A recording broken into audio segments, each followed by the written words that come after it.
A new visitor to the bird table. So we put excess seed out onto the table out there, and we often get birds, finches and sparrows, cardinals, mourning doves, blackbirds, cowbirds. I've seen squirrels, and I've seen rabbits around the table, not on it obviously. We've had these chipmunks show up before, but I've never seen one on the table before. Oh. Wow.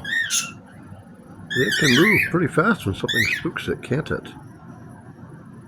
It noticed it was being watched. Seems to have gone off to the left. I think that might be an indication of where it's living. I think it might be living in the bushes off to the left there.